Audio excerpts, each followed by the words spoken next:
Olá a todos. Então, esse aqui é o terceiro e último vídeo da quarta semana da disciplina, onde a gente vai fazer uma comparação entre os diversos modelos de classificação que nós vimos aí durante essa semana. Ok? É, Antes de falar da comparação, eu quero só revisitar um pouco o modelo aí do KNN, porque a gente vai usar ele também na classificação e na comparação, né? E como a gente viu na primeira semana, possivelmente vocês já esqueceram um pouco sobre ele, tá? Então, o KNN ele é um algoritmo simples de classificação para estimar a classificação bayesiana, onde ele tenta estimar justamente isso daqui, né? Qual que é a probabilidade de eu estar numa classe y igual a j, dado que eu tenho um ponto x igual a x0? Né?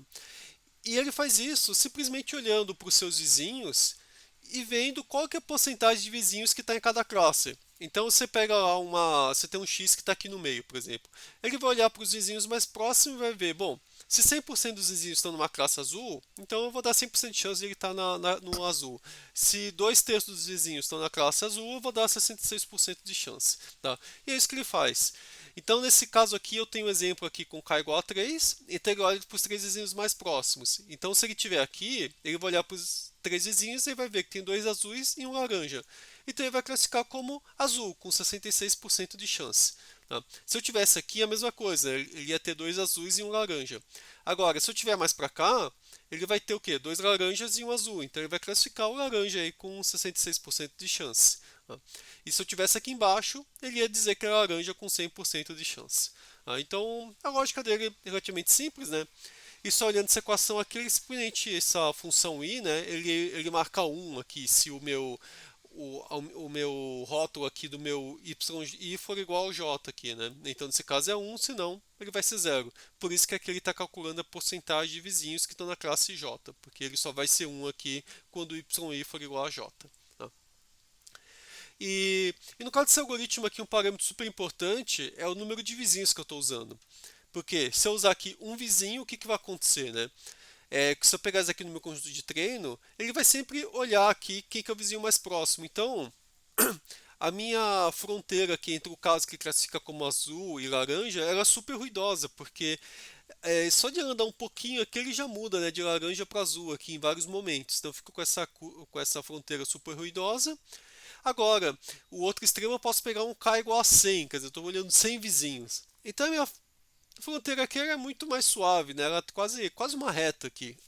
Tá? Porque agora, quando eu movo um pouquinho, provavelmente eu vou alterar muito pouco a minha classificação, porque a quantidade de azuis e laranja varia muito pouco, né? Ela só vai variar mais aqui perto da minha fronteira, que é justamente quando eu passo aquele meu limiar, né? Se eu estou próximo de, por exemplo, se for 0,5 limiar, né?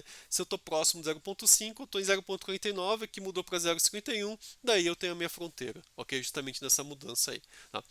É, uma outra coisa também para a gente ver é que assim, aqui em lilás aqui tracejado seria a minha fronteira ideal aí, usando as distribuições originais aí, se eu fizer o cálculo aí da minha fronteira usando a probabilidade gaussiana, eu iria cair aqui. Tá? Então, assim, um até que fica próximo à fronteira gaussiana, né? Apesar de ele ser super recortado aqui. Tá? Agora, quando eu pego o 100, ele já fica um pouco mais longe, que é quase uma linha reta. Tá? E uma coisa importante só também, só para a gente retomar um pouquinho, que é sempre bom sempre voltar nesse ponto aí durante as aulas, é que aqui, quando eu tento comparar o meu erro no treino com o meu erro no teste, o valor do meu K influencia muito. Tá? Então aqui eu tenho o valor 1 sobre K, então aqui eu seria K igual a 100, né? 1 sobre 100, e aqui K igual a 1. Então com K igual a 100, tá? O meu erro aqui no treino ele é bem grande, né? Porque você vê que eu erro bastante, tá? Mas o erro no teste ele é bem parecido, porque no final a fronteira aqui ela tá mais ou menos aqui no meio, né? Você acaba não fazendo muita diferença aqui entre o treino e o teste, tá? Agora se eu pegar o outro extremo aqui, no treino o erro dele é zero, porque ele pegou quase zero, né? Ele pegou exatamente onde que estão meus pontos, né? Na verdade o erro é zero, porque sempre pegou o ponto mais próximo, ok? Agora, quando for para o conjunto de teste, o meu erro já vai ser bem maior. Por quê? Porque eu estou nessa fronteira aqui super recortada aqui, né? Então ele acaba pegando quer dizer, essa fronteira ela é muito dependente de qual foi exatamente a minha amostragem, quais foram as amostras que eu gerei para o meu conjunto de treino. Então, cada vez que eu gero uma amostra diferente do conjunto de treino, minhas fronteiras vão mudar, tá? E isso acaba refletindo no resultado do conjunto de teste. Então, o conjunto de teste ele acaba ficando muito ruim, tá? Porque na verdade a fronteira não era para ser tão recortada assim, ela teria que passar mais próximo aqui da minha linha pontilhada aqui, tá? Da minha linha tracejada. Tá? E daí, quando eu chego aqui no meio termo, por exemplo, com k igual a 20, 10 nessa faixa aqui, é onde eu tenho um erro aqui no treinamento, que não é zero, mas também é bem menor do que para k igual a 100, e é onde eu tenho o meu menor erro no conjunto de teste. Tá? Porque daí provavelmente é o caso onde eu vou ficar mais próximo aqui dessa minha curva tracejada. Então eu vou pegar um K intermediário. Tá? E daí existem algumas maneiras, em geral, quando você vai rodar esse algoritmo, em geral, que é feito, né? A gente pega, a gente roda esse algoritmo para vários valores de K, tá? E daí usa o conjunto de validação para escolher qual que é o valor de K ideal. E daí depois que a gente escolhe o valor de K ideal, esse vai ser o K que a gente vai usar. E daí a gente usa esse K no conjunto de teste. Tá? Então, sempre lembrando, quando eu quero determinar algum parâmetro no meu modelo, nesse caso o meu K, eu tenho que fazer isso usando o conjunto de validação. Tá, ok? Então agora um quadro aí que compara aí todos os modelos que a gente viu até agora, né? Então os modelos de classificação. Então a regressão logística é um modelo linear, né, que a gente viu, e ele é estimado usando aí o método da máxima verossimilhança, tá? Não vou retomar muito, se quiserem é só voltar lá no vídeo, mas o que eles querem, o que esse método tenta fazer é o seguinte, ele tenta pegar essa minha razão da probabilidade de eu estar na classe 1 dividido pela probabilidade de ele estar na classe 0, né, de ele estar em outra classe, tá?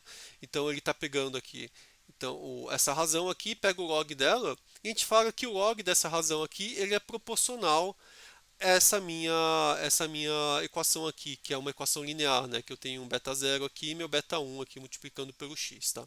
Então isso aqui é a minha regressão logística.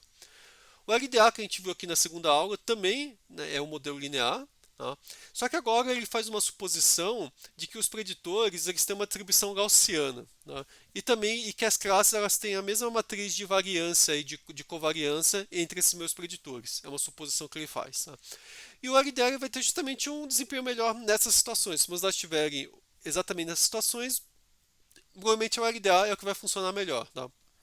É porque, né? Em geral, quando a gente cria modelos, né?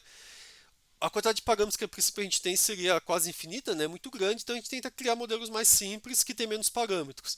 E se as suposições que a gente faz no modelo batem exatamente com os dados, eu vou conseguir criar um modelo mais adequado lá para aquele conjunto de dados, tá? E com menos parâmetros, tá? Então, em geral, ele vai ter aí um melhor desempenho. Tá? Então, quando a gente olha para a formulação, ele até que é bem parecida com a da regressão logística, tá? A diferença aqui é que o cálculo do meu C0 e do meu C1 vão ser completamente diferentes do que o que eu fiz aqui, tá? Para esse meu C0 e meu C1, eu tinha que usar aquela minha equação lá do delta, que leva em conta qual que é o mi, né? O valor médio de cada uma das classes, qual que é a minha matriz Desculpa, e qual que é a probabilidade de cada uma das minhas classes, né? Então ele leva em conta tudo isso daí, tá ok? Então o método de calcular aqui ele é totalmente diferente daqui, tá? Eu ia falar também da matriz de covariância porque ela entra na equação aí também, tá ok? É, Depois a gente tem o KNN, tá? Então o KNN é um caso aí onde ele não. A gente fala que é um modelo não paramétrico porque ele não supõe nenhuma distribuição específica aí dos meus dados, tá ok? E provavelmente ele vai funcionar melhor em casos que são muito não lineares, onde o ajuste, essa suposição que a gente faz, que é uma distribuição gaussiana, ou que a gente pode dividir por uma reta, elas não são válidas, estão totalmente erradas. Então, nesse caso, provavelmente o meu KNN ele vai funcionar bem. Tá? Então, a gente vai ver alguns cenários aí em que o KNN funciona bem. Tá? E daí a gente tem o QDA, né? O que é mais ou menos intermediário entre o LDA e o KNN, porque assim, ele então, assim, nesse KDA ele permite que as diferentes classes eles tenham uma matriz de covariância diferente. Então, ele ainda supõe que a distribuição de exemplos em cada classe elas são bem representadas por uma gaussiana, tá? Isso daí é uma suposição que parece meio forte, mas em muitos casos, talvez na maioria dos casos, uma gaussiana funciona razoavelmente bem. Tá? Só que aqui o que ele está supondo aí é que o que ele está dizendo aqui é que as gaussianas para as diferentes classes são diferentes, a matriz de covariância é diferente. Tá? Então ele é bem mais flexível do que o LDA, então, mas ele acaba tendo mais parâmetros, né, e acaba virando um modelo aí quadrático. Mas ele fica no meio termo entre o LDA e o KNN, tá? Então o KNN ele tem o máxima flexibilidade, aqui ele tem muito menos, e o KDA ele fica aí no meio termo entre eles, ok? E daí vamos ver alguns exemplos aí onde a gente compara esses métodos aí. Então são 6 cenários que estão lá no livro lá do Introduction to Statistical Learning, que eu vou comentar aqui rapidamente com vocês. Tá? Então isso aqui só para relembrar, isso aqui é um box plot, tá? Então quando a gente tem um box plot, para quem já esqueceu, a gente tem essas caixas aqui. Então normalmente esse valor do meio aqui a gente marca a mediana, né, dos valores, e esse daqui ele marca aqui o 25% e 75% dos dados, tá? Então, quando eu olho para essa caixa, eu sei, ó, 25% dos dados estão abaixo estão fora da caixa aqui, 25% aqui estão fora da caixa para o lado de cima, então 50% dos dados estão aqui no meio, e a mediana está aqui, tá? E essas pontinhas aqui, que em inglês a gente chama de whiskers, né, ele acaba normalmente, ele indica aqui um valor que, se eu não me engano, acho que é 1,5 ou 2,5 desvio os padrões. Eu tenho que agora eu me esqueci, tá? Mas ele está relacionado ao desvio padrão aí dos dados, tá, ok? Então o quanto que eles estão espalhados, e esses pontos aqui eles são aqui os meus outliers, tá? Só uma coisa que tem que tomar cuidado é que às vezes os box pode ser jogados de modo diferente, tá? Então às vezes você tem uma variação do que as pessoas colocam aqui para a distância desses whiskers tudo, mas eu acho que seguindo o que eu falei, vocês conseguem entender bem o que esses box plots eles estão mostrando, ok? Então assim, aqui ele está mostrando box plot para 5 casos diferentes: LDA, logística, KDA. E o KNN ele pega 2 casos, tá? Ele pega o caso em que eu uso só o vizinho mais próximo, e o caso onde ele tenta, deixa eu voltar aqui no gráfico, ele tenta pegar essa minha curva de validação e ele escolhe aqui o valor mínimo, tá? É isso que ele está chamando desse CV aqui. O CV na verdade tem a ver com validação cruzada, que a gente vai ver na semana que vem, tá? Mas a maneira de vocês pensarem ele usou o conjunto de validação para escolher o K onde o erro de validação ficou menor, tá? Nesse caso acho que seria esse ponto aqui, ok? Então, vamos pegar aqui o nosso cenário 1. O cenário 1 é um caso onde eu tenho 2 classes, né, e foram geradas 20 observações de cada classe. E aqui, para cada classe, ela tem 2 preditores, e esses preditores eles são independentes, obtidos de uma distribuição normal. Tá? Então, 2x1 e x2 eles são completamente dependentes, cada uma distribuição normal. Esse é o caso perfeito para o LDA. Tá? E como a gente vê aqui, o LDA acaba sendo o que tem o melhor desempenho mesmo. Tá? Regressão logística, que também para esse caso simples, deveria funcionar bem, e ficou bem próximo do LDA, tá? A mediana ficou um pouquinho acima, só o desvio que ficou um pouquinho maior, mas eles ficaram bem próximos, tá ok? O KDA ficou um pouquinho pior, mas até que funcionou razoavelmente bem também, porque ele também considera que elas são distribuições normais, né? Então é esperado que ele também tenha um desempenho bom. A diferença é que, como ele tem mais parâmetros, então você acaba. E a gente tem poucos exemplos, tem só 20 observações de cada, tá? Que é relativamente pouco, ele acaba às vezes tendo uma variabilidade maior, às vezes você deu o azar de pegar um valor um pouquinho maior lá na Gaussiana, esse valor, como ele é quadrático, ele acaba tendo um efeito maior aí na determinação aí dos coeficientes das matrizes, né? Então ele acaba tendo um erro maior aqui para cima também. Tá? Agora o KNN que você vê funciona razoavelmente bem também. E agora o KNN1, você vai ver que o KNN1 ele sempre vai ser pior, tá? Porque ele funciona bem no treinamento, mas geral no teste ele fica ruim, ok? Então aqui deu um pouquinho aí dos valores esperados aí, tá? E uma coisa só importante, assim, para esse box plot aqui foram gerados vários exemplos, tá? Eu não lembro no livro quantos que era, talvez eles tenham gerado uns 50, 100 exemplos aqui, tá? E uma coisa interessante é que, assim, quando você gera um monte de exemplos, cada vez que você roda, ele dá um valor diferente no erro, tá? E por que isso acontece? Porque como eu estou só pegando 20 observações, cada vez que eu faço a amostragem, pode acontecer das observações por algum azar aí elas estarem concentradas mais num canto ou no outro canto. Isso faz com que o modelo ele tenha um desempenho melhor ou pior, tá? Então, tem vezes, por exemplo, com a LDA, dependendo de como foram as observações que eu peguei, ele pode ter um desempenho bem ruim, tá? E até pior que o KNN, dependendo do caso, tá? Então, normalmente a gente quer realmente ver se o modelo funciona bem, a gente precisa rodar ele várias vezes para saber aí no desempenho médio. Porque se a gente rodar só uma vez, a gente pode ter dado azar de pegar justamente esse caso para o LDA. E daí a gente fala, não, o LDA é ruim, mas na verdade não é. tá? Então, por isso que, em geral, quando vocês vão pegar artigos científicos, tudo, você sempre vai ver que eles são rodados várias vezes o modelo para você realmente poder verificar aí se ele tá, se o desempenho esperado dele, ou a mediana do desempenho era boa ou não, tá ok? E essas caixas aqui é legal porque a gente vê a variabilidade. Então, a gente quer que a mediana esteja baixa, mas o ideal é que a variabilidade também seja pequena, porque senão, dependendo do conjunto de dados, pode ser que o modelo funcione muito bem ou muito mal. Tá? Então, as duas coisas são importantes. Tá? Em geral, quando o desempenho é melhor, a variabilidade também é menor. Tá? Então, acho que isso daqui assim, não é sempre, mas em geral isso acaba ocorrendo. Agora a gente vai para o cenário 2. O cenário 2 é igual a 1, só que agora, em vez dos preditores eles terem uma distribuição e serem independentes, eles têm uma correlação de menos meio. Tá? Então, é aquele caso ó, que você tem uma gaussiana, que em vez de ser uma bolinha certinha, ela fica meio que uma oval aqui, né, que a gente viu na última aula. Okay? Então aqui também o LDA funciona bem, porque o LDA foi feito para isso, regressão logística também funciona bem, um caso simples aí, e o KDA também não muda muito, tá? E aqui para o KNN também não mudou muita coisa. Tá? Agora no cenário 3 a gente já mudou um pouquinho, tá? Agora os preditores não são mais obtidos de uma distribuição normal, mas eles são obtidos de uma distribuição T. A distribuição T é bem parecida com a normal, quando vocês olham vocês até confundem. Só que a distribuição normal, quando ela cai, as caudas dela vão bem rapidamente para zero. Tá? Já a distribuição T não, as caudas elas são muito mais longas, então você tem uma probabilidade aí não tão pequena de você ter valores muito grandes ou muito pequenos aí para o caso T, tá? Ou muito positivos, muito negativos. Tá? Então você tem muitos valores extremos. Okay? E daí quando a gente olha aqui, o LDR já piora um pouquinho. Por quê? Porque o LDR estava supondo que você tinha aí uma distribuição normal, tá? Inclusive a variabilidade é grande, porque dependendo de quantos exemplos que eu pegar da cauda, pode ser que eu fique muito mais longe ou mais perto de uma distribuição normal. Então você acaba tendo essa variabilidade grande aqui. Tá?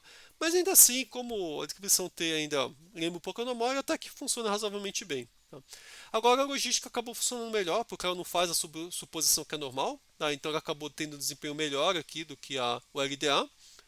E agora o KDA ele acabou piorando muito, né? E possivelmente isso tem a ver com esses valores extremos, né? Porque esses valores extremos, né? Você tem os valores lá, lembra que você tem o valor x ao quadrado, né? Quando você tem a equação para determinar melhor esses valores, você começa a ter os valores extremos lá, eles acabam interferindo muito no resultado. E por isso que a mediana ficou ruim e a variabilidade também ficou gigantesca, ok? O KNN-CV até que funcionou razoavelmente bem aqui, né? É um caso é, que ele conseguiu capturar bem. Então, o KNN em geral, assim, você vê, ele vai ter um desempenho sempre intermediário, assim, possivelmente não vai ser o melhor modelo, especialmente se for um caso onde uma curva linear funciona bem, provavelmente o modelo linear vai funcionar melhor, tá? Mas o KNN em geral é um coringa que funciona razoavelmente bem aqui, especialmente se você escolher corretamente o valor de vizinhos, tá? E o 1 ele sempre fica ruim, tá? Então continua ruim aqui. Agora vamos para uma situação onde a gente tem exemplos não lineares, tá? Porque justamente vamos ver o que acontece com nossos classificadores lineares. Então, no primeiro caso, eu estou usando exatamente o mesmo caso, eu tenho os preditores obtidos de uma distribuição normal, tá? Só que agora a classe 1 tem uma correlação meio e a classe 2 correlação menos meio, tá? É aquele exemplo lá que você tinha uma gaussiana assim e a outra gaussiana assim, tá? Que eu mostrei lá na última aula. Tá? Então esse é o caso perfeito para o QDA. E é exatamente o que acontece. O QDA ele fica melhor de todos aqui. Né? Agora, os meus lineares eles pioraram bastante, né? Porque eles estão supondo aí que as classes elas têm a mesma matriz de correlação e não é, então ele acaba piorando aqui bem. Tá? O KNN aqui novamente ficou aí um desempenho razoável, aí, intermediário entre o melhor modelo, né, que ajusta exatamente a distribuição dos dados, e os outros que não ajustam tão bem, ele fica aqui no meio termo, e o KNN1 continuou ficando ruim aqui. Tá? Agora a gente veio aqui para o cenário 5. Tá? A gente volta para os preditores independentes e uma distribuição normal. Então é equivalente ao cenário 1, que é o mais simples possível. Tem dois preditores totalmente independentes de uma distribuição normal. Só que agora a resposta ela não vai depender só do x1 e x2, ela vai depender também do x1 ao quadrado, x2 ao quadrado e x1 vezes x2. Quer dizer, então você tem uma não linearidade grande aqui. Tá? Então eu vejo que agora o modelo linear ficaram horríveis, né? Porque claramente a minha dependência é não linear. Tá? E daí o KDA até capturou incrivelmente bem, tá? Provavelmente capturou bem porque eu tenho a dependência do x1 ao quadrado e x2 ao quadrado, então como isso aqui aparece no QDA, então ele acabou funcionando super bem, né? Ele não tem esse daqui, mas aparentemente ele conseguiu compensar olhando só para o x1 e o x2 aqui ao quadrado, tá? Não, desculpa, ele até aparece aqui também, porque quando você vai fazer a multiplicação dos termos, você também acaba tendo interação. Então, ele é um caso aqui que o QDA funciona super bem, tá? É, e aqui no meu, o KNN funciona bem também, ele funciona bem para os casos não lineares, né? Ele ficou bem próximo do KDA. E daí o KNN1 ficou pior aqui que o meu CV, mas até que ficou melhor que o linear, tá? Porque o linear realmente estava muito fora aí do que a suposição do linear está muito errada aí com relação a minha resposta, né? Porque o linear supõe que a minha resposta é linear. E aqui nesse caso aqui claramente a resposta linear com relação aos preditores, né? E aqui claramente é não linear, né? Então essa suposição da linearidade ela é quebrada fortemente aqui, ok? E finalmente tem o cenário 6 aqui, onde ele usa uma resposta gerada por uma função linear bem mais complicado que essa daqui, tá? Então, nesse caso, o KDA já deixa de funcionar bem, porque o KDA funciona bem nessa situação, né, quando você tem os termos quadráticos, e aqui vão ser termos diferentes, e daí é onde o KNN funciona melhor, né? Porque o KNN ele funciona para qualquer distribuição não linear. Então, se eu for comparar o KNN aqui com outros modelos que supõem uma distribuição que é diferente do que a dos dados reais, provavelmente esses modelos que supõem uma distribuição diferente dos dados reais vão ter um desempenho pior, tá? Então o KNN acaba tendo o meu melhor desempenho aqui, tá? O KNN1 ficou ruim aqui, mas o KNN1 acaba nem considerando muito, porque em geral ele é um modelo que não funciona bem, ok? Então, tendo visto isso, o que a gente vai fazer agora? A gente vai trabalhar um pouquinho aí no scikit-learn para a gente ver como que a gente faz a comparação entre esses diferentes modelos aí, tá? Que são regressão logística, o LDA, o KDA e o KNN, usando aí então o scikit-learn, tá? Então, o que a gente vai fazer são os seguintes passos. Primeiro, a gente vai fazer o treinamento desses modelos usando o scikit-learn, depois a gente vai comparar diferentes métricas de desempenho aí entre esses modelos. Então vamos fazer agora a execução aí a comparação dos métodos usando o Colab. Então eu já deixei aqui carregado aqui alguns comandos que a gente viu na aula 4.1 para ficar mais rápido aqui o vídeo, tá? Então aqui eu estou importando as bibliotecas, né? Estou iniciando aqui o ambiente, tá? Aqui eu vou fazer o upload no meu arquivo, é o mesmo arquivo da aula 4.1, tá? Então se vocês não assistiram a aula 4.1 até o final, é essencial que vocês assistam, para vocês poderem entender aqui, porque lá eu explico aí qual que é a base de dados, quais são todos aí os atributos, tudo sobre o conjunto de dados eu falo naquela aula, tá? Então é importante vocês voltarem nela. Tá? E aqui eu faço todos os passos que a gente tinha feito também na aula 4.1, né? Onde eu pego, eu leio os dados, eu retiro aqui os dados faltantes, eu transformo tudo em numérico e eu separo aqui o meu y minha resposta, né? Dos meus preditores, tá? Então eu copio aqui o df.1 na variável y e depois eu tiro ela da lista de preditores, tá? E aqui eu só pego aqui e mando só dar um print aqui no meu valor aqui do NumPy, no meu y, né? E dou um describe aqui no meu data frame com meus preditores, ok? E aqui, novamente eu simplesmente peguei e copiei aqui os dados aqui também da aula 4.1 do código, né? Então, basicamente, o que eu faço aqui é, eu importo a regressão logística, importo aqui meus vários pacotes aqui com as métricas de desempenho. Depois, uma outra coisa que eu faço aqui, lembrando que minha resposta ela era 0, 1, 2, 3 ou 4. Tá? Então aqui o que eu faço é eu substituo a 2, 3 ou 4 por 1, porque daí vira um caso binário. Tá? E a lógica aí é que assim, a partir de 1 a pessoa tinha algum problema, e o 2, 3 e 4 dependendo do tipo de problema. Então se colocar todo mundo como 1, está indicando tem problema ou não tem. Tá? O 0 é a pessoa que não teve nenhum problema. E daí aqui eu faço a regressão logística, né? Faço fit, o meu predict, calculo a minha acurácia, minha precisão e meu recall, e coloco aqui e imprimo a minha matriz de confusão. Okay? Depois, eu faço a mesma coisa, só que agora mudando o meu limiar. Né? Então, em vez de usar o limiar de 0.5 lá para a minha ativação lá da regressão logística, eu ponho um limiar de 0.3, né? Agora aqui, ao invés de chamar o predict, eu chamo o predict proba, porque daí com esse predict proba ele vai me devolver qual que é a probabilidade da classe, ao invés de simplesmente devolver a classe. E daí eu vejo em quais casos aqui está acima do limiar, e nos casos que está acima de limiar eu dou a resposta 1. E aqui eu calculo aqui minha acurácia, minha precisão e meu recall para esse caso aqui com o limiar mais baixo. Tá? E imprimo a matriz de confusão. E o que a gente consegue ver, né? Com o limiar normal, a acurácia ficou 0,85, a precisão 0,86 e o recall 0,81. Agora, quando eu diminui o limiar, o que aconteceu? Minha acurácia piorou, minha precisão piorou, né, como era esperado, porque agora vai ter muito mais casos que ele vai marcar comum, né? Então ele vai pegar, ele vai indicar mais casos como a pessoa tendo o problema cardíaco, só que daí vai ter muitos casos vão ser falsos positivos, né? Então tá caindo a precisão. Agora o meu recall, minha cobertura melhorou, né? Por quê? Porque agora ele vai ter mais casos que ele vai marcar como positivo. Então ele vai pegar mais pessoas aí que estão aí com problemas cardíacos, porque com o limiar 0,5 poderia ser que ele não pegasse algum lá que tivesse próximo de 0,5. Tá? Então, a partir daqui agora a gente vai continuar aqui no, nessa análise aqui. Tá? Então, a primeira coisa que eu quero fazer aqui é adicionar os outros tipos de classificação. Então, a primeira coisa aqui, eu vou importar agora os pacotes, tá, dos outros tipos de preditores. Então, o primeiro que eu quero importar aqui, então, from sklearn. Ele tem um pacote chamado Discriminant Analysis, né?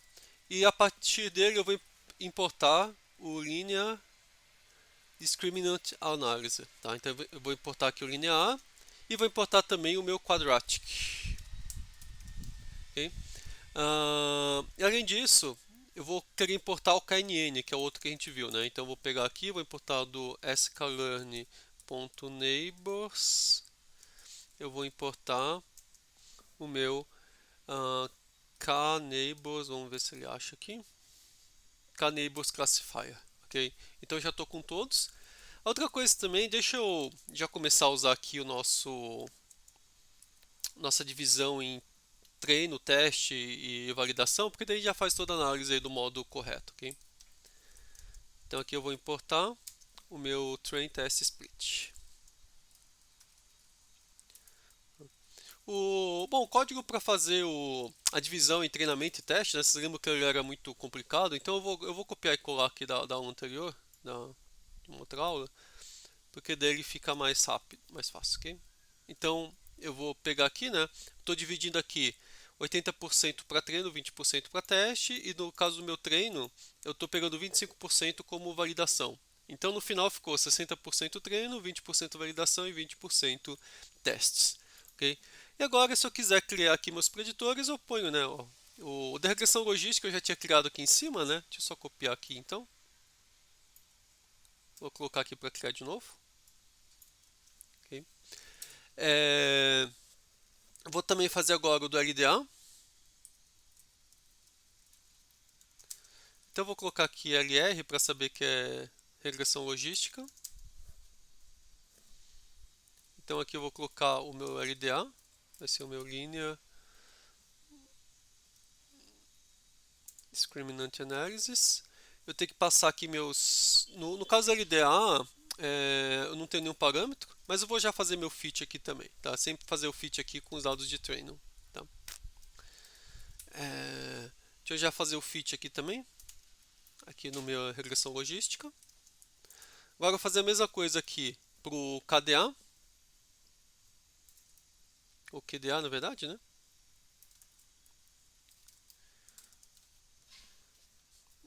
E vou fazer a mesma coisa também para o KNN.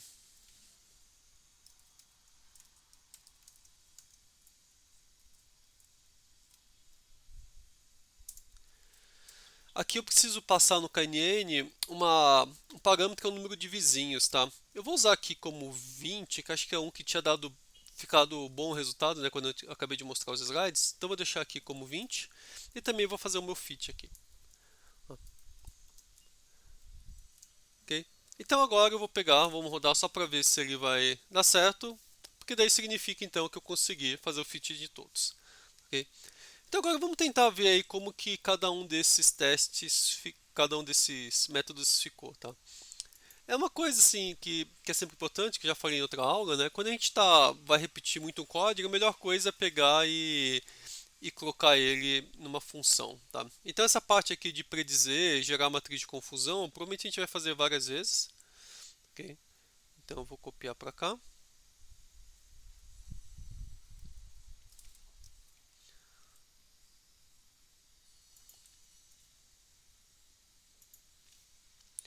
E agora eu vou definir uma função, def evaluate model. Eu vou receber os seguintes parâmetros aqui, tá? Vou receber aqui o meu y, o meu pred e o meu limiar, tá? Vou falar que o limiar, o valor padrão dele é -1. E daí eu vou fazer o seguinte, ó. Se o meu limiar for igual a -1,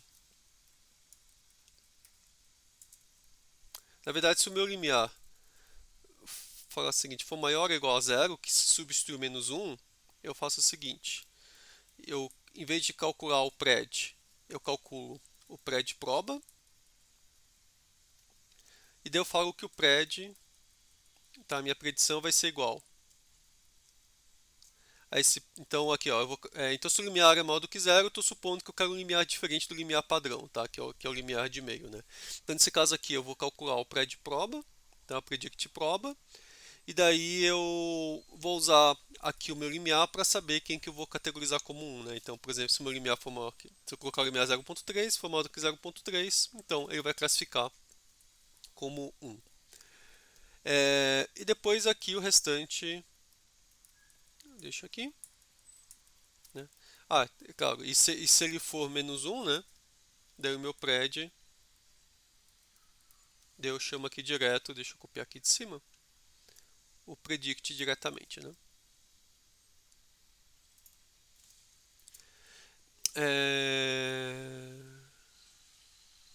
Então ele não vai receber o pred, o que ele vai receber aqui é o meu df, vai receber o meu y, e ele precisa receber também o modelo, que é o meu classificador, ok? Então acho que agora a gente tem tudo que precisa. Aqui ele vai comparar com o pred sempre, né?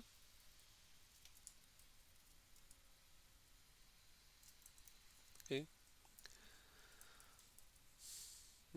Porque agora o que eu posso fazer? Aqui eu posso mandar, eu mandei rodar esses modelos. Deixa eu só ver se vai compilar, acho que eu esqueci os dois pontos aqui. Tá ok? Então ele compilou. Aqui não é prédio, ele já está pintando aqui de amarelo. Então agora aqui embaixo, o que eu vou fazer? Eu vou pegar esses modelos que eu já treinei e vou rodar o evaluate neles. Ou eu posso rodar aqui mesmo, eu treino e já rodo o evaluate. Tá, então eu vou fazer isso para o CLF LR. Inicialmente eu não vou passar nenhum limiar. O meu DF vai ser o meu X-train. E o meu. Não, desculpa. Vou passar aqui inicialmente o validação, tá? O vale e o Y vale. E eu vou fazer isso para todos os meus modelos. LDA, QDA, KNN. Tá. Então acho que agora está tudo ok. Deixa eu evaluate model. Vamos ver se dá certo. Deixa eu só ver qual que é o. Ah, tá. Aqui não tem o X vale porque o X é maiúsculo. Tá ok.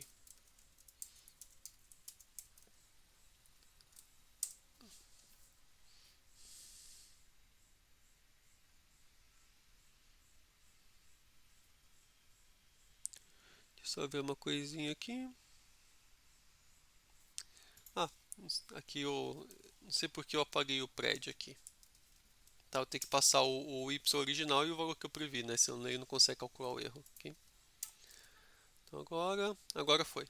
Tá, então tem aqui todos os meus modelos. Se eu quiser só saber qual é o resultado de cada um, eu posso colocar aqui um print, tá? Vou colocar aqui LR. A gente sabe o resultado de qual é qual, né? LDA, QDA e KNN. KNN, então LDA, QDA. Tá? Então agora se eu rodar os três, o que eu vou ter? Tá? Bom, o limiar que ele colocou como -1, né? Porque ele acabou deixando aqui. Eu vou deixar. Fica feio, né? Limiar é igual a -1. Tá? Então se ele não falar nada, eu vou falar que o limiar aqui é meio. Okay? Deixa eu rodar aqui de novo. Tá. Então agora sim, o limiar aqui ele deu meio, né? É 0.5. E em todos os casos. E daí quando a gente compara os modelos que a gente consegue ver, né? No caso da acurácia, aparentemente que ficou melhor aqui foi o LDA, né? Com 0,80, né? Ficou melhor que o, que o QDA, o KNN e o LR. Na precisão ele também ficou melhor aí do que todos, empatou aqui com o KNN, mas o recall dele ficou bem melhor que o KNN, tá? Ficou só inferior à regressão logística, tá? Então assim, se eu fosse escolher aqui o modelo, tá? Na verdade, sim, se fosse escolher entre eles, eu poderia ficar na dúvida entre a regressão logística e o LDA, né? Porque esse aqui ficou melhor na precisão e a regressão logística ficou melhor no recall, tá? Só que lembrando que essa questão do precisão recall é um parâmetro ajustável, então a princípio eu poderia ajustar isso daí usando aí o meu limiar. Então se eu passasse aqui, por exemplo, um limiar diferente, eu poderia mudar a precisão e o recall de cada um deles. Mas agora sim, aqui quando a gente rodou, né, a gente viu somente um exemplo, tá? Mas quando a gente rodar isso aqui várias vezes, inclusive eu mudar aqui esses meus random state, por exemplo, mudar aqui para 40, tá? Eu vou tirar também o meu random state aqui da regressão logística, tá? Se eu mandar rodar de novo, ó, vocês vão ver que os resultados mudaram, né? Agora o QDA ficou melhor na precisão, né?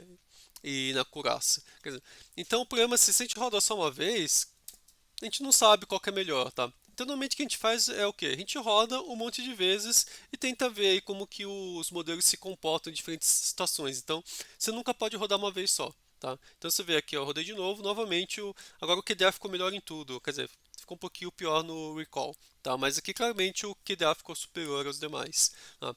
Então, assim, dependendo da execução, isso pode mudar bastante, tá? Então, uma coisa que a gente vai fazer aqui vai ser o seguinte: vamos pegar e mandar ele rodar várias vezes. Esses modelos aqui, eu vou colocar então no for e em range 10. Então, ele vai repetir aqui 10 vezes. Tá? E em cada uma das vezes, o que eu vou fazer? Eu vou pegar e eu vou separar meus dados.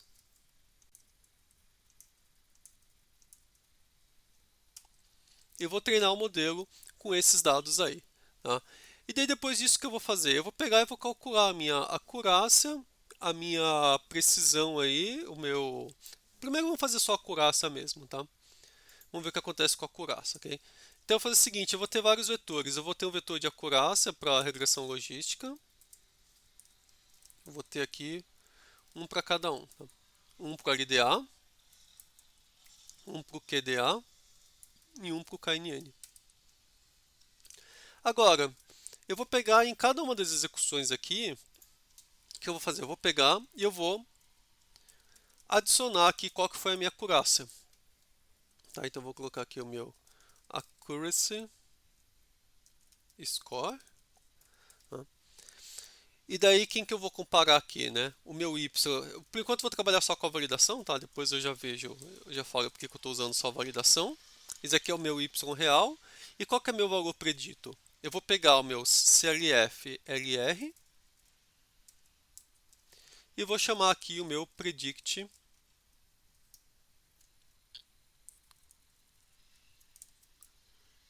Vou chamar aqui o meu predict para o meu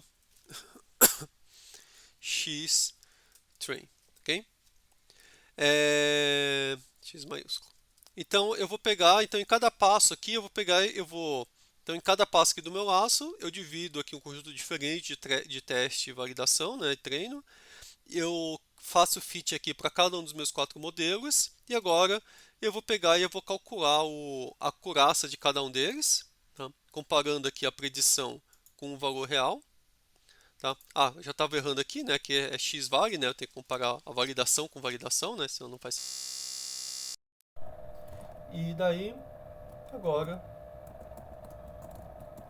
eu faço isso para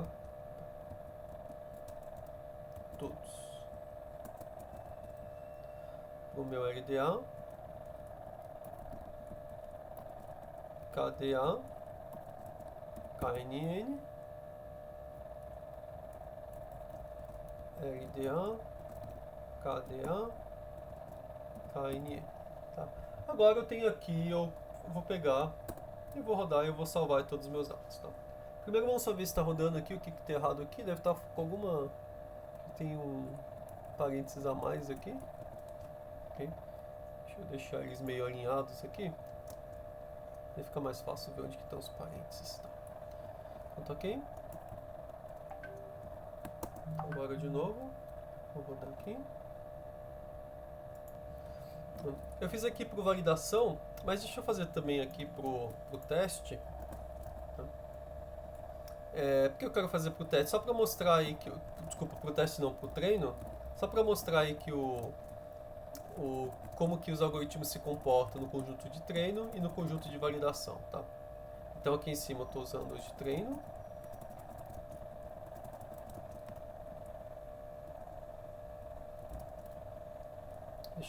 Deixa eu criar aqui também os pro treino, tá? Então aqui em cima, esses aqui são os de validação. Os do treino, vou colocar aqui para saber que é de treino. Okay.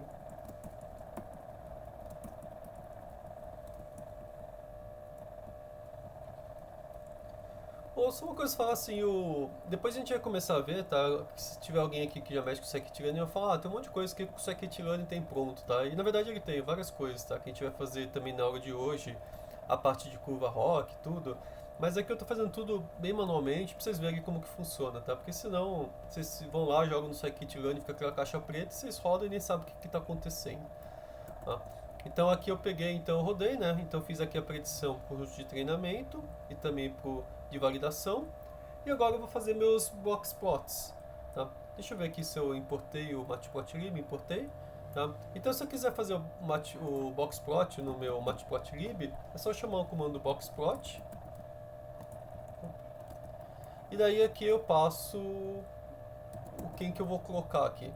Na verdade, cada caixinha do boxplot eu posso passar um desses meus elementos aqui. Tá? Então eu vou passar aqui o LR, LDA, o QDA e o meu KNN.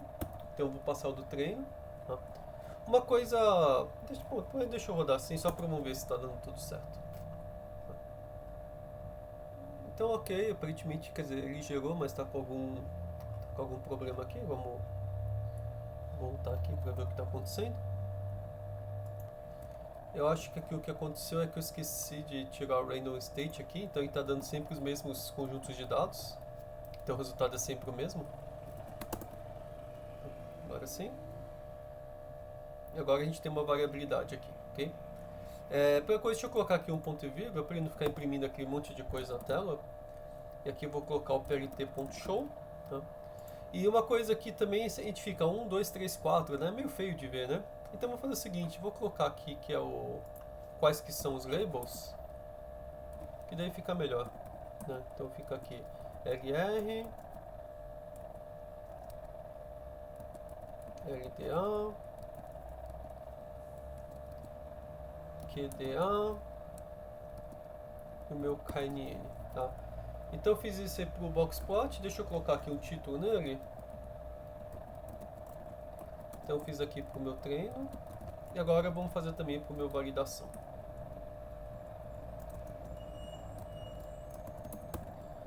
E daí é que eu tiro todos esses meus train aqui.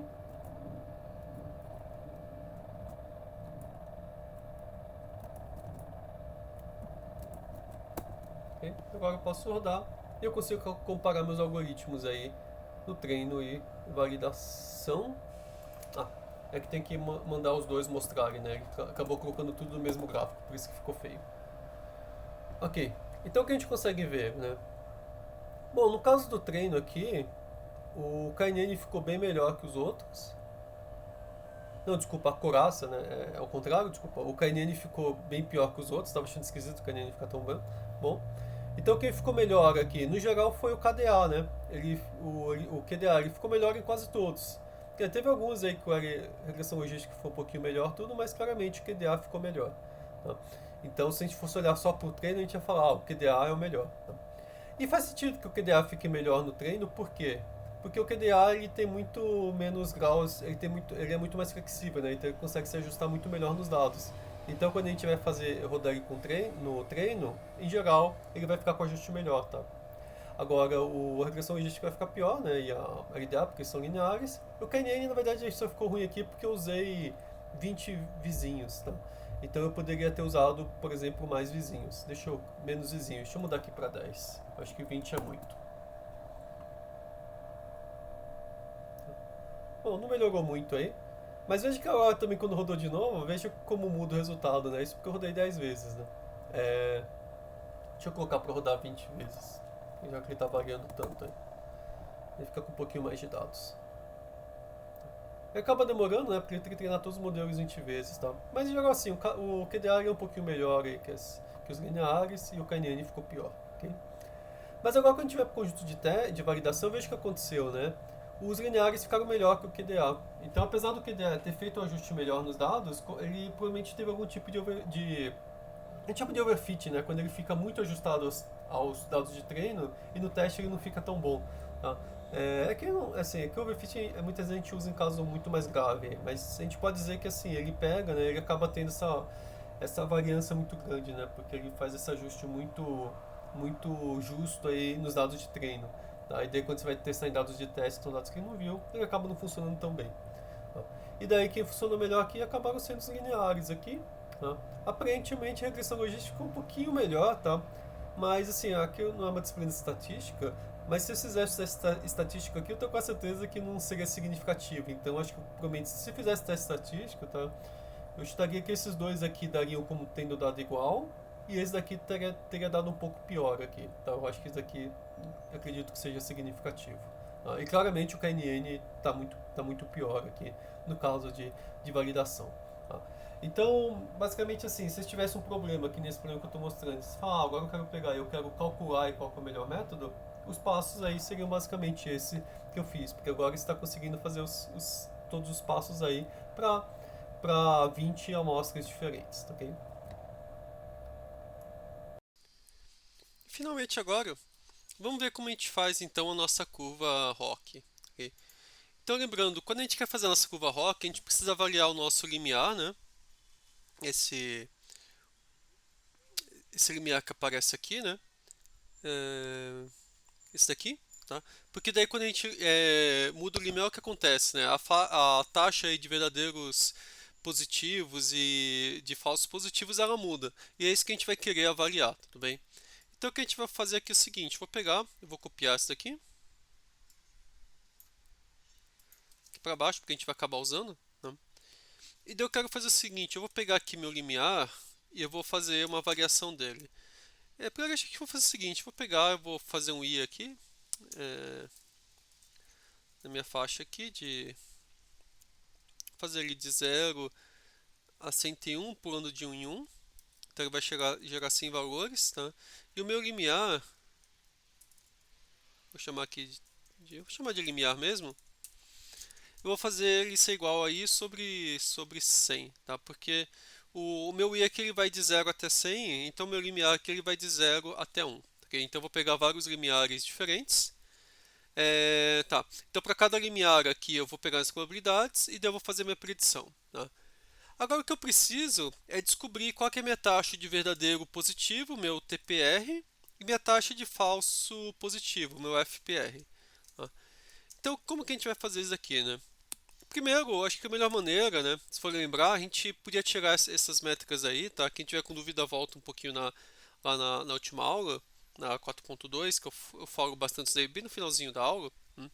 Então aqui o que eu quero fazer, primeiro eu vou gerar a minha matriz de confusão, tá? Então eu vou escrever aqui conf é igual a minha confusion matrix, deixa eu ver se ele já carrega aqui fácil, ok? E daí agora eu vou passar aqui quem que é o meu y, estou usando aqui meu y de validação e a minha predição, ok? Isso aqui ele vai me devolver a minha matriz de confusão. Lembrando que a matriz de confusão, nas linhas ele põe qual que é o valor real e nas colunas ele põe qual que é o valor predito. Tá? Então aqui o true positive aqui que eu tenho que fazer, né? Eu tenho que pegar os meus verdadeiros positivos. Então eles vão estar onde? Eles vão estar na minha linha 1, né? Porque a linha 1 é o caso em que ele é positivo. E coluna 1 que foi o caso onde o meu algoritmo ele previu corretamente. Eu vou até escrever aqui, porque para facilitar para explicar para vocês, tá? Então, aqui na primeira linha são os casos que são negativos e na segunda linha são os casos que são positivos, tá? Então, aqui se o meu algoritmo previu negativo e era negativo, vai ser meu true negative. Aqui, se o meu algoritmo previu que era positivo e é positivo, vai ser true positive. Aqui vai ser meu falso positive, tá? Porque ele previu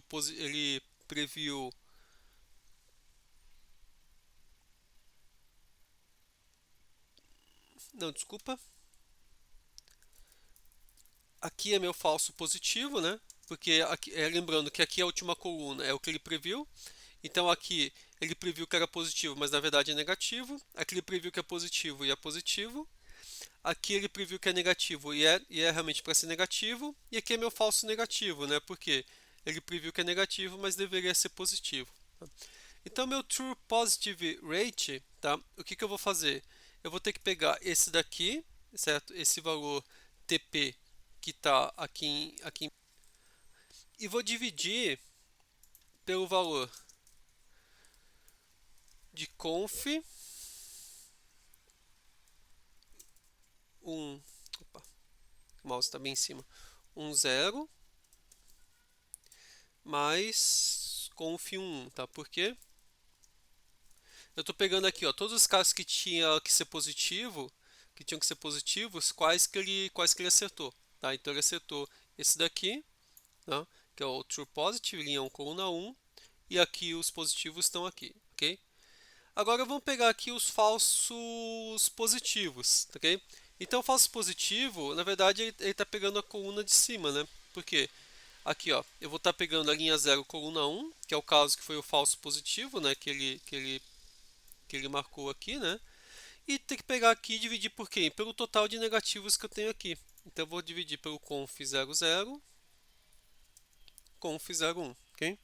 Então com isso aqui eu vou ter os meus TPR e meus FPR. Agora esses valores aqui, tá? Quer dizer, depois eu vou querer colocar tudo isso num gráfico. Então o que eu posso fazer aqui? Acho que a melhor coisa é colocar eles numa lista, depois fica mais fácil de eu mostrar aqui, tá? Então vou colocar aqui uma TPR list, opa, TPR list, que vai inicialmente estar vazia, uma FPR list, e aqui que eu vou fazer aqui? Eu vou pegar, deixa eu colocar aqui mesmo, vou colocar aqui mesmo, né?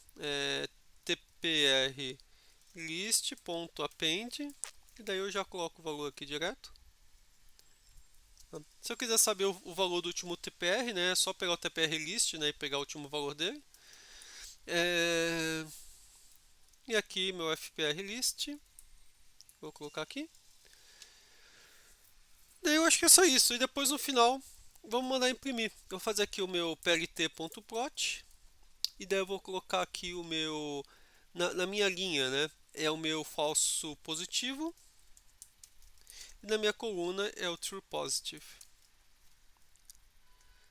Eu vou colocar aqui para ele não ligar os pontos, só para a gente ver onde os pontos ficam, tá? E é plt.show, ok? Vamos ver, quer dizer, só vai dar um erro aqui porque na verdade ele não gerou, né? A minha predição. Pega o que ele está reclamando aqui. O y, é porque y vale. Tá, na verdade aqui ele pegou, ele gerou. Tá, é porque tá dando um número diferente de samples, porque na verdade a gente não gerou o pred, tá? Então faltou a gente gerar a predição, né?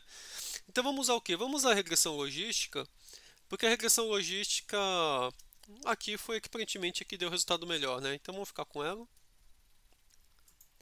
Então aqui eu vou rodar aqui com a minha regressão logística. Então o que eu fiz aqui, né? Eu separei meu train test, né, que a gente já estava fazendo, pegar aqui meu modelo e agora a minha predição, vou fazer aqui clf lr, né, ponto predict proba, ok? E na verdade essa predição aqui só preciso fazer uma vez, porque depois eu só vou mudar meu limiar, tá? Isso aqui eu posso deixar aqui fora, ok? Porque eu treinei o modelo, vou fazer a predição e aqui dentro a única coisa que eu vou estar fazendo, vou estar mudando meu limiar e daí ver como que o limiar ele altera a minha taxa de verdadeiro positivo e falso positivo. Então esse pré de prova aqui ele pode estar aqui fora, não preciso ficar toda vez recalculando ele de novo. Ok? Agora eu posso pegar, vou colocar aqui para rodar. Peraí, por que ele está dando errado ainda? Deixa eu só ver uma coisinha aqui. Ah, tá, que aqui na hora de predizer eu tenho que fazer pro meu X vale, né? De validação, ok? Acho que agora vai dar certo. Tá. E daí a gente vê exatamente aqui, ó. Tá. Então você vê que o modelo aí, quer dizer, se ele tivesse aleatório, né, ele estaria bem aqui na diagonal, então ele está razoavelmente acima da diagonal aí. Tá. Se eu rodar de novo, deixa eu ver se eu não pus aqui nenhum seed, eu não pus, então eu vou colocar aqui de novo, ó. Cada vez que eu rodar vai dar uma curva um pouco diferente, tá? Mas você vê que ela está razoavelmente aqui, bem longe da diagonal. Tá? Então se eu quisesse comparar modelos, o que eu poderia fazer? Eu poderia calcular aqui minha área sobre a curva. Tá?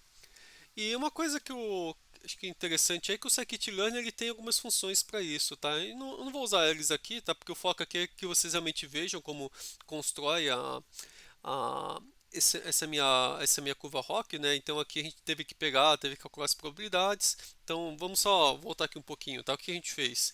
A gente treinou o modelo e gerou aqui as probabilidades, tá? Então o que a gente está fazendo em cada passo, a gente está mudando o limiar. Tá? E esse limiar ele vai definir o quê? Como que eu transformo as minhas predições de probabilidade em predições finais, quer dizer, entre classe 0 e 1. Tá? Então, se o meu limiar, por exemplo, for muito baixo, 0,1, eu vou ter um monte de falso positivo, né? Porque daí o limiar está muito baixo. Tá? Mas talvez meus verdadeiros positivos também vão aumentar, né? Porque eu estou colocando quase todo mundo como verdadeiro, né? Agora, se eu deixar o limiar mais alto, vai ser o contrário. E daí o que eu estou fazendo, eu estou gerando aqui qual que é a minha taxa de verdadeiro positivo e falso positivo para cada um dos limiares, coloco aqui numa lista e mando imprimir. Então a curva ROC basicamente é só isso. Se algum dia vocês quiserem fazer, é assim que vocês conseguem gerar essa curva aí. Mas o Scikit-Learn ele tem várias funções que não falei, né? Então aqui está na página aqui que tem o módulo de métricas deles, tá? Aqui de várias métricas. Então se eu for procurar aqui, ó, você tem aqui uma função ROC Curve aqui, que ele gera a curva para você. Então se você quiser calcular aqui, ó, é só você passar o y true, o y score e daí provavelmente ele já vai funcionar, tá? Posso até tentar aqui para ver se funciona, vamos ver aqui. Vou colocar aqui o meu y true é o y vale e aqui é o meu pred. O pred proba, né? Na verdade eu vou colocar o rock curve direto. Deixa eu ver o que ele está reclamando. Ah, que ele precisa ser uma array 1D e não 2D. Tá, então acho que eu tenho que passar aqui. Aqui. Não, desculpa, eu fiz aqui no errado. E aqui. Então agora que ele deu certo, só que na verdade ele acabou gerando só os arrays, né? Ele não gerou, deve ter que mandar imprimir. Bom, mas tudo bem, depois. Mas se entrar aqui opa, se entrar aqui na Rock Curve aqui, ele vai ter alguns exemplos aqui, daí no final é só desse aqui, provavelmente aqui ele vai ter algum exemplo, tá vendo? Então aqui ele gera realmente. Ah, ele gera aqui o FPR, o TPR e os limiares, é isso que ele está gerando, não está gerando a curva diretamente. Então, na verdade, o que ele faz aqui, ele tá todo esse cálculo que a gente fez aqui em cima de gerar essa lista de FPR e TPR, ele gera aqui. Tá, então daí é só pegar e pegar esses valores que ele gerou da FPR e TPR e daí colocar no plot. Tá? Então dá para substituir toda essa parte aqui pelo meu rock curve aí. Daí você pode tentar fazer para vocês pegarem um pouco mais de prática aí no Scikit. Tá? Aqui ele também tem outra função aqui, por exemplo, ao C-score, que ele já calcula a área sobre a curva também. Então vocês podem pegar e podem comparar usando aqui a área sobre a curva. Tá? E aqui embaixo também vai ter um exemplo aqui para a gente mostrando como que faz, que daí vocês podem pegar e seguir aí. Tá? Então a documentação em geral do Scikit era boa, tá? Porque eles têm bastante exemplos, então a gente consegue saber exatamente aí como que usa cada uma das funções. Tá? Então aqui isso aqui é a curva do meu LR, né? Se eu quisesse, por exemplo, vou fazer a curva aqui do KNN. Então eu vou copiar aqui o KNN aqui embaixo, vamos só ver. O KNN é um que tinha ficado pior, então vamos tentar com ele aqui. Então aqui em vez de usar o LR, eu vou usar o KNN. e vou mandar gerar a curva. Ó, vocês viram que a curva do KNN ficou bem pior, né? Ela tá muito mais próxima aqui na minha diagonal do que a outra, entendeu? Então vocês conseguem pegar e conseguem comparar aqui as duas, tá? Se você quiser ligar os pontos, é só colocar aqui o tracinho, tá? Daí ele tá ligando os pontos. Se eu quiser, por exemplo, agora falar, eu quero ter os dois, né? Quer dizer, daí eu poderia rodar duas vezes o laço, tá? Mas não vou fazer isso para não ficar muito tempo assim. Mas vocês lembravam que a curva da regressão logística ficava muito mais próxima aqui de cima do que o do KNN. Então, claramente, a regressão logística é um modelo melhor para esse conjunto aqui de dados, ok?